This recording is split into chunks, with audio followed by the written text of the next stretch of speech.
Samantala, iba't ibang religious leaders naman lumahok sa isang peace dialogue kung saan tinalakay ang pagkakaroon ng pandaigdigang kapayapaan. Kaugnay po nito, National Commission on Muslim Filipinos nanawagan naman na ipasa na ang panukalang Bangsamoro Basic Law. Ang ulat mula kay Beth Katsin.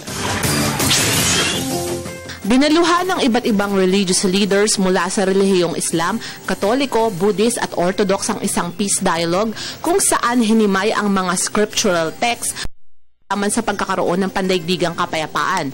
Sa nasabing pagtitipon, binigyang diin ng mga religious leaders na dapat ituro sa mga kabataan ang kahalagahan ng kapayapaan. Sinabi rin nilang kailangang irespeto ng bawat isa ang kani-kaniyang reliyon upang maiwasan ng hindi pagkakaintindihan ng dahil lamang sa pagkakaiba ng reliyon o paniniwala. Inorganisa ng HWPL sa pangunguna ng peace advocate na si Manhi Lee at Namhi Kim ang nasabing peace dialogue. Matapos ang diskusyon, pinapirma sa isang peace agreement ang mga leaders. Dito nakasaad na sila ay tutulong sa pagkakaroon ng pandaigdigang kapayapaan.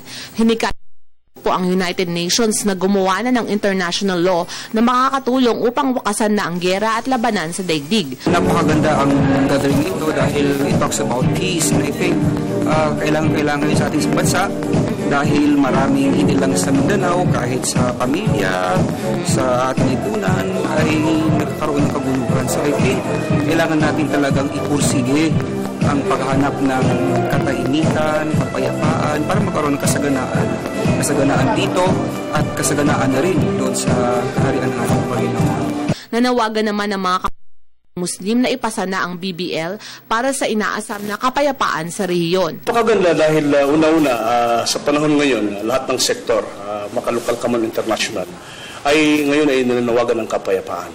Kaya this dialogue purpose is very crucial and important in a sense na tayo sa Pilipinas ay kasama ng iba't ibang lahi ay nananawagan ng kapayapaan. Napakaganda po ng naganap ngayon sa araw na ito kasi kung saan ang iba-ibang mga reliyon mula sa Buddhist, sa Christian, sa mga Islam ay para pag-usapan ang panawagan ng kapayapaan sa buong mundo, lalo na dito sa atin sa Pilipinas. Mahalaga ang pagkakaroon ng pangunawa at respeto sa bawat isa para makamit ang kapayapaan.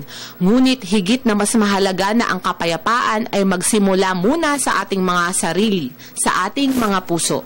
Para sa Telebisyon ng Bayan, Elizabeth Katsin.